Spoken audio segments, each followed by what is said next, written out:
All right, beautiful gentlemen and probably no ladies. Another heavy day, very heavy.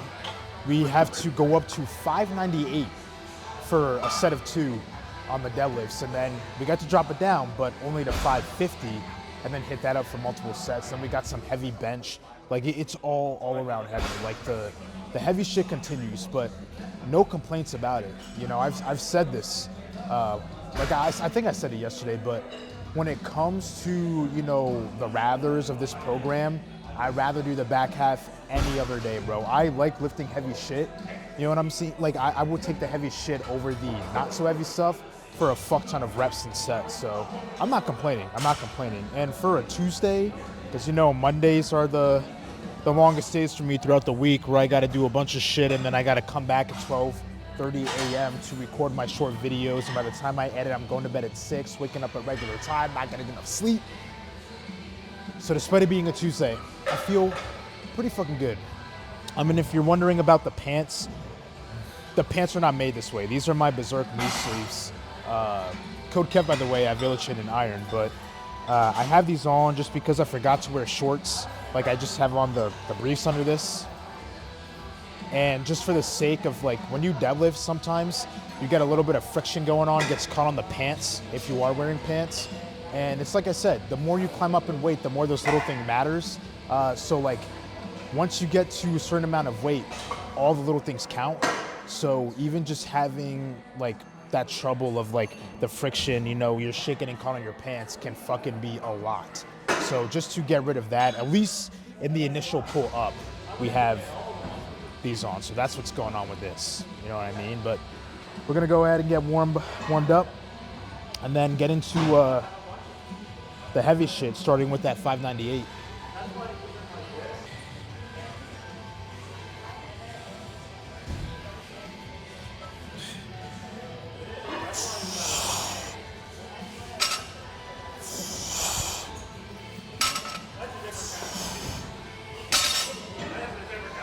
All right, we are gonna pull hook today.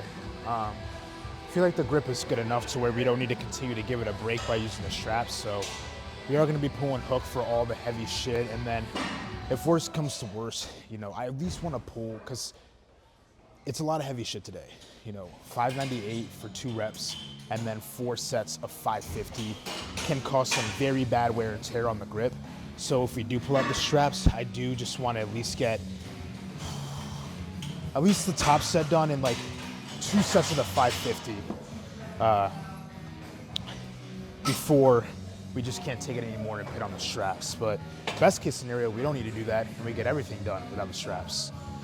But as warm up goes, I felt like the stripping of the pump cover was a needed power up to really hit this the way I want to.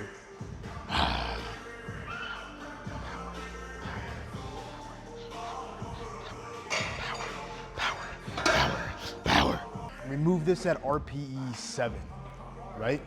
So what we're looking for, no grinders, no sticking points. At no point in time should we find ourselves in a spot during the 2 reps where we're getting stuck. But we're also not looking for a speed rep. That's more of like the RP 5, 4 type of range that usually in most programs isn't even fucking used unless you're deloading. So what we're looking for is not the fastest speed, on the slower side, but smooth. For 2 reps, smooth. No grinders, and not even just a grinder, no sticking point, no deadlift shakes where, you know what I mean?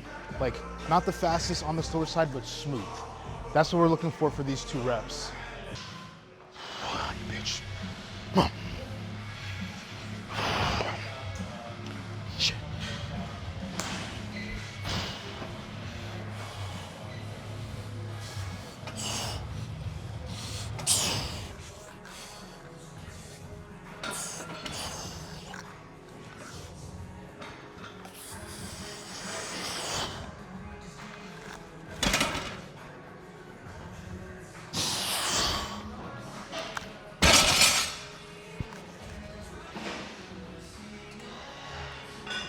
It's okay. I don't think that moved like a true RP7. Not like an 8, but maybe like a 7.5. But we got time. Still a ways away before we get to crunch time, the test of the new maxes and whatnot. So I'm not gonna stress about it. I mean, we had something similar happen to us with the bench. It was even worse. In the very beginning, it was either maybe like week 2 or 3, and I was like 2 above the intended RP. It was bad, but we came back. Turns out it was just one of those days where, you know, typical can't win them all, off day. And when we came back the very next week, we hit the intended RP, maybe even one lower. You know what I mean? So it happens. You know what I'm saying? You're gonna have those days where, you know, just despite, you know, showing up and moving the weight and whatnot, you're just not like, it's not that you're not there mentally, it's just like, you're just off. Strength isn't where you'd like it to be for that day. It does happen, so we're not gonna stress about it and overthink about it too much. We got the reps done. I'm glad that it was, you know, at most maybe just an RP 7.5. Not as smooth as we would like. And it is what it is. We got it done at least. At least it wasn't like a RP 8 or 9. So now we just take off some weight, get down to 550. And you know the deal with the first back off set. Once we get that on, we're gonna go right into it. But we move on. We move on. I might be being too hard on myself. Sometimes if the weight just doesn't feel 100 with me, I'll just like get in my head and be like, oh, that moved like shit. But then when I watch it back, turns out that it moved like fine. So I will have to watch it back. I've yet to do that because we got on the 550, we're going straight into this. But I think just for deadlifts, I want to work more on just like really engaging those quads. You know what I'm saying? Like right out of the gate and keeping them engaged. I think for my initial pull, it's like going well, you know, but off the floor, I feel like could be better, and how we could make it better is just by putting more pressure on those quads. So that's what we're gonna spend the next 4 sets doing. But 550 is what we got on 3, do it 4 times.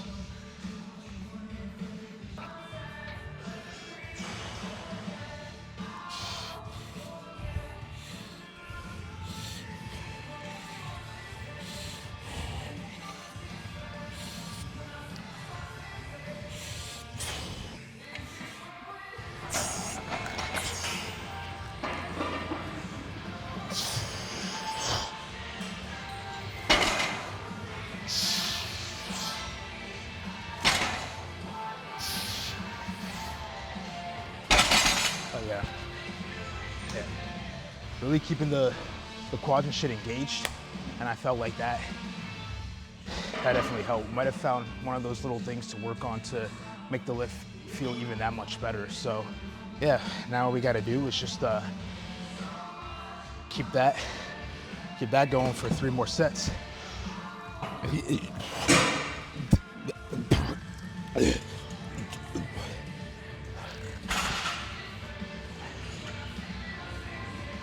I could definitely feel the wear and tear of just the amount of like heavy weight, you know what I mean? Like the reason, because I could do 5 sets or whatever before the deload, but the reason I could handle that, you're already peeling and shit.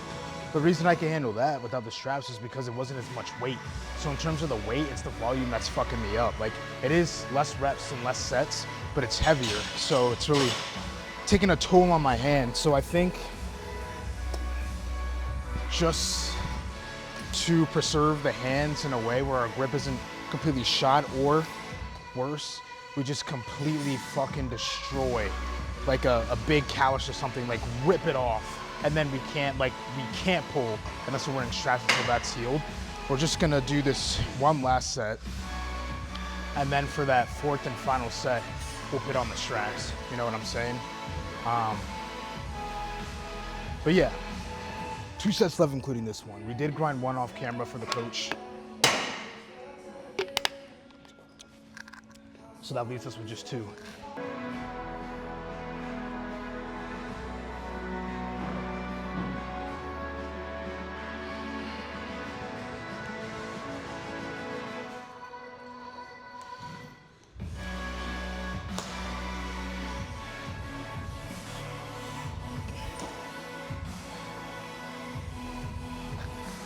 I think we're gonna put on the straps. Like literally just hitting barely any pressure on the hands. Like as soon as I started tightening up with my hook grip, that shit did not feel good. So I think I'm just gonna get the straps on now and then for that last set.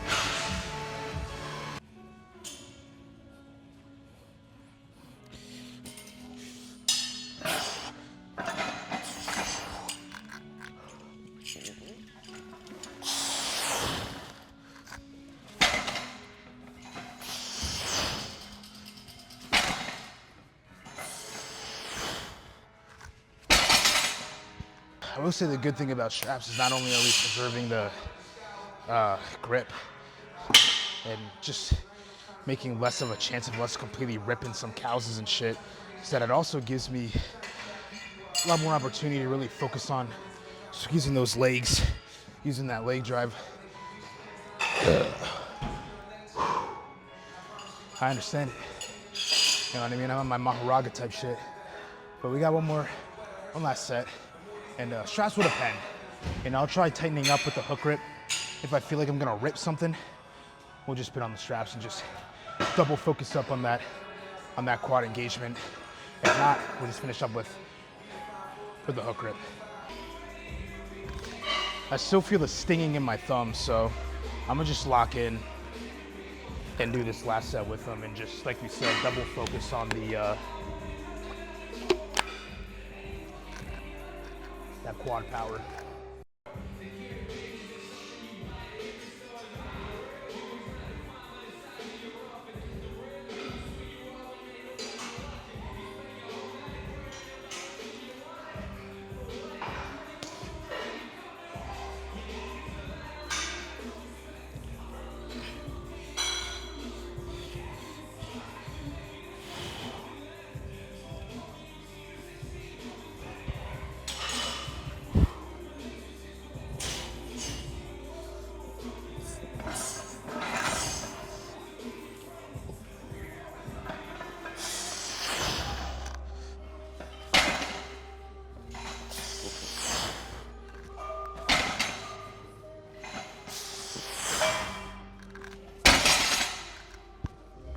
That was good.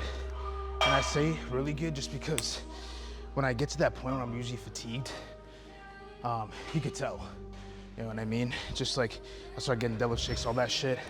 And I know how things move and feel when I get to my last set on the deadlifts, because I do get very fatigued just because squeezing the quads and all that, it gets pretty tough to do after you have, because for me, my primary squats come before deadlifts. It's always squat and dead. So by the end of my deadlift sets, it's pretty hard to stay tight. So on those last sets, it's always moving very fucking slow and whatnot. But just through squeezing the quads and whatnot, and I know we have straps, but same thing applies. Like it moves just as slow when I'm fatigued with the straps. But just like using more of that quad power and whatnot, that's the smoothest I've ever moved that weight. The smoothest I've ever moved last set on deadlifts with all the fatigue throughout this training program thus far. So that's good. You know what I mean? It's like we're having a reawakening on our Sung Jin Woo type shit for the deadlifts. Shit was clicking last training block, and now we got some more shit that's clicking.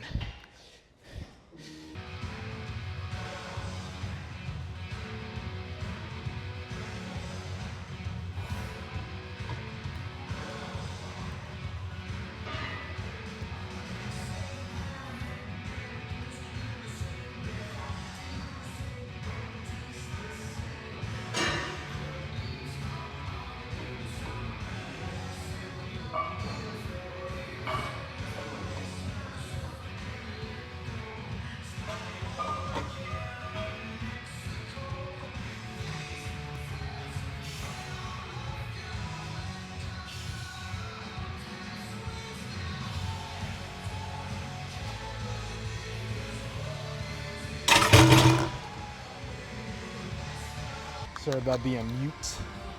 I just had to lock in, rush the warm up a little bit. Just because I don't want to be here nearly. I just like, yesterday was fucking long for me. In terms of being at the gym, I'm not just talking about coming back and recording content, but holy fuck, the workout was stacked, dog. A lot of compounds, chest, accessory work, cardio. I left to come here at like 5 and got back home at 10:30, dog. It was crazy. So I ain't trying to be here on that same type of timing. So it's just rushing things a little bit, which we can afford to do on bench. We took things nice and steady on the deadlift, because playing with that heavy weight, it's not something you really want to rush, but bench is on the heavier side, it's 345, but it's still rep work. I mean, we got 5 sets of 4, so just had to really lock in for that first set because we kind of jumped up a pretty decent amount of weight. So, and my first sets already feel pretty slow. I've already been established that I'm a slow warmer upper, and those first sets of working sets end up feeling like a last warm up for me. So it's already slow. So that on top of making the big weight jumps and kind of rushing it, I had to lock in. But we're good now, Second set, 345 for 4 reps. And then after this, we got 3 more sets.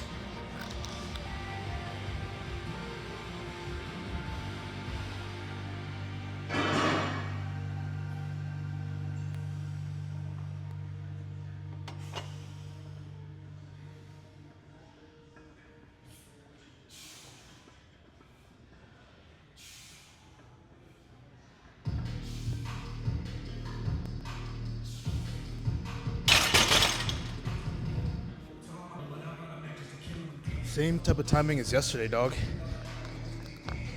Shit feels fucking light. Bench is really feeling good, and I'm glad.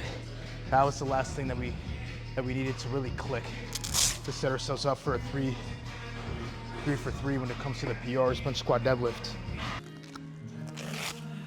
Just lock in. All we gotta do is keep making it look pretty. Start off strong, finish strong.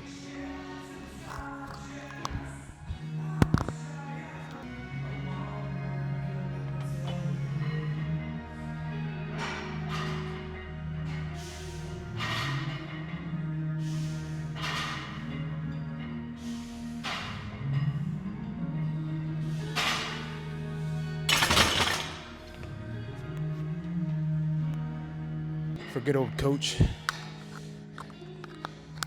So I'll be off camera, and then when we come back, we just gotta make one set look good to finish up strong, and I'll be happy. I'd say the only thing that was a little bit lackluster for me was the RP7 with the 598 for 2. But I mean, I look back at it, could have been a lot worse, right? And it's one of those things where it also made us realize what we could work on a little bit more to avoid that in the future to where our RPEs, because it's a problem when you're supposed to be doing something at, let's say, RP7 and it's moving RP higher than that. Not a good thing. So to avoid that, I feel like we found some that will, like I said, help us avoid it, which is firing more on the quads. So, you know, so it's okay. It could have been worse. And we also walk away with something that will help our deadlifts feel even better. So I'm not really gonna complain or be stuck up on it considering that. And then the 550, when we were working on that, felt really fucking good. Like I said, that last set, where I usually would be super fucking fatigued, despite that, moved faster than any fatigue deadlifts I've ever done.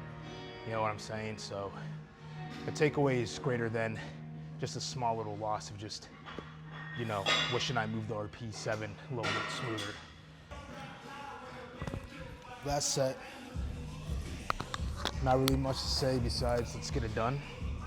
We've already established what we're working on. In case you forgot, just, I can't even say the wide grip. We're fully used to that. We've been doing it long enough.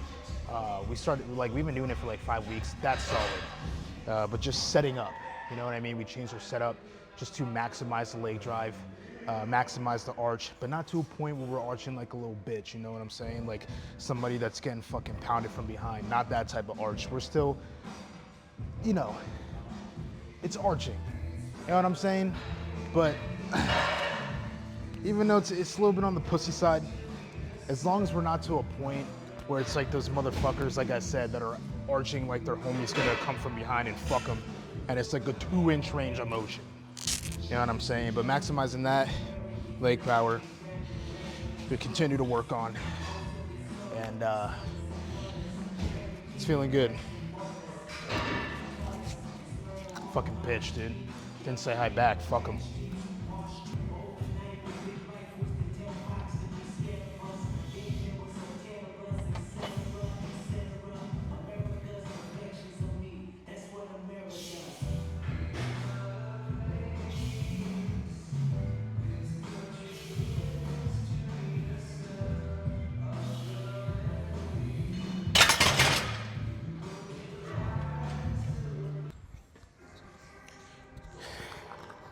Nothing much to say, man. Considering the usual feels of the Tuesday drowsiness and the fatigue, this is good. Like I said, only thing that was a little bit disappointing was the way we moved the RP7, but the takeaway was a lot grander than, you know, that. So we can't even stress about that. All around, everything moved despite the fatigue and whatnot.